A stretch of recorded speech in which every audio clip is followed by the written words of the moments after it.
កូនមកមានន័យខ្លះដែលរកអត់ចង់ញ៉ាំបបរមកសាកមនុយមួយនេះបានហើយសម្រាប់មនុយនេះមកមានទាំងអស់គ្នាអាចច្នៃបានច្រើនវិធីមែនតែនអាចយកមកធ្វើជាមួយនឹងបបរខាប់គ្រប់គ្រឿងក៏បានយកមកធ្វើស៊ុបបែបនេះអូនញ៉ាំជាមួយនឹងបាយចំហុយក៏បានឬជ្រលក់ជាមួយនឹងប៉ាំងដូចខ្ញុំនេះក៏បានដែរមនុយរបស់យើងថ្ងៃនេះមានឈ្មោះថាស៊ុបពោតដែលនៅក្នុងនោះគ្រឿងផ្សំងាយៗមែនតែនមកមានទាំងអស់គ្នាគ្រាន់តែកិនពោតរបស់យើងតម្រង់យកទឹកព្រោះអីបើសិនជាយើងអត់កិនតម្រង់យកទឹកទេនៅក្នុងពោតវានឹងមានសរទះគ្រាប់ធ្វើឲ្យអូនពិបាកញ៉ាំឬក៏ស្អិតកនៅក្នុងពោតគឺមានអត្ថប្រយោជន៍ជាច្រើនដូចជាជួយដល់សុខភាពប្រព័ន្ធរំលាយអាហារនិងសុខភាពពោះវៀនធំ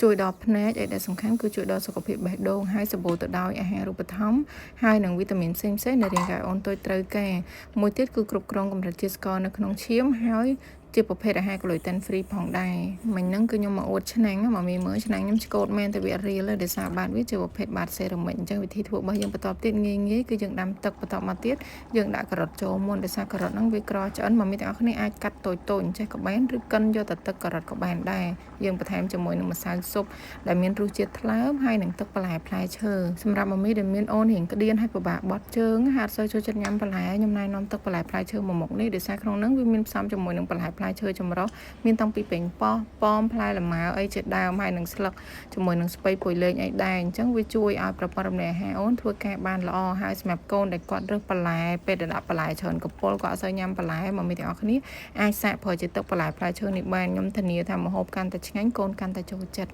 យើងមើលតែការ៉ុតរបស់យើងរៀងផុយតិចហើយយើងចាប់ផ្ដើមចាក់ទឹកពោតដែលយើងបានកិននឹងចូលហើយយើងកុំភ្លេចតម្រងម្ដងហើយម្ដងទៀតគឺកុំភ្លេចតម្រងយកតែទឹកព្រោះអីពោតវាមានអាសតះគ្រាប់វាអ្នកមកមានឃើញដូចសបកហ្នឹងអញ្ចឹងបើសិនជាយើងដាក់ចូលទាំងអញ្ចឹងទៅកូនប្រកាសជាពិបាកក្នុងការញ៉ាំតែម្ដងគ្រាន់តែដាក់ទឹកពោតនេះទៅមកមីឲ្យក្លិនវាឡើងឈ្ងុយខ្លាំងតែម្ដងហើយសម្រាប់មនុយនេះឲ្យអូនហត់ញ៉ាំលេងក៏បានដែរដោយសារនៅក្នុងហ្នឹងវាមានពោតមានកាបូនហៃដ្រេតដែរអញ្ចឹងជំនួសកក៏បានដែរតែបើចង់ផ្លែធ្វើដូចខ្ញុំមកសាកជ្រលក់ជាមួយនំប៉័ងមកមីធានាថាឆ្ងាញ់ហ្មងនៅពេលដែលនំប៉័ងវាជប់ជាមួយនឹងទឹកស៊ុបរបស់យើងធ្វើឲ្យអូនញ៉ាំហើយអូនហ៊ានកាន់ជាពិសេសអូនកាន់បែប finger food ហ្នឹងកាន់ទៅអញ្ជក់គឺឆ្ងាញ់ហ្មងពេលដែលពពុះកកនៅខាងលើយើងបាច់ដួសចោលក៏បានដែរមកមានទាំងអស់គ្នាដោយសារអីវាកកបានពីទឹកពោតរបស់យើងហើយជាមួយនឹងម្សៅស៊ុបវគ្គចុងក្រោយគឺគ្រាន់តែបន្ថែមស៊ុតពណ៌ក្រហមឬក៏ស៊ុតទាំងអស់ចូលទាំងក្រហមទាំងសហើយកូរវាមួយសន្ទុះទៅយើងឃើញថាស៊ុបយើងគឺចាប់ផ្ដើមខាប់តែម្ដងហើយជាការរួចរាល់យើងអាចយកមកឲ្យអូនញ៉ាំបានហើយដូចខ្ញុំបញ្ជាក់ខាងដើមអញ្ចឹងស៊ុបមិញហ្នឹងមកមានទាំងអស់គ្នាអាចឲ្យអូនជ្រលក់មួយនំប៉័ងក៏បានញ៉ាំលេងអញ្ចឹងក៏បានស្រូបជាមួយបាយចំហុយក៏បានឬធ្វើជាមួយ pasta ក៏បានដែរ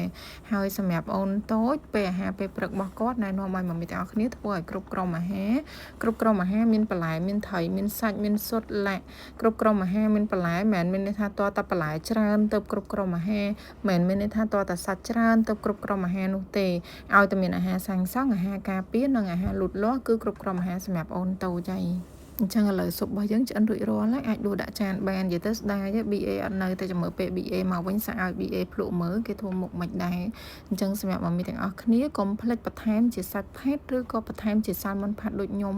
ដើម្បីឲ្យស៊ុបរបស់យើងកាន់តែឆ្ងាញ់នៅក្នុងសាល់ម៉ុនផាត់របស់យើងសម្បូរ omega 3 DHA fatty acid protein និងវីតាមីនផ្សេងជួយដល់ការលូតលាស់ខួរក្បាលនិងភ្នែកហើយដែលសំខាន់គឺជួយដល់សុខភាពបេះដូងអូនផងដែរចឹងសម្រាប់មនុយមួយនេះគ្រឿងផ្សំខ្ញុំដាក់នៅខាងក្រោយសម្រាប់មកមីដែលត្រូវការគ្រឿងទេសឬអាហារូបត្ថម្ភសម្ភារៈប្រើផ្សេងសម្រាប់អូនតូចចាប់ពី6ខែឡើងទៅមកមីទាំងអស់គ្នាអាចតាក់ទងមកកូនដំរីបានយើងមានទាំងលក់ដុំនិងលក់រាយអរគុណសម្រាប់ការទស្សនា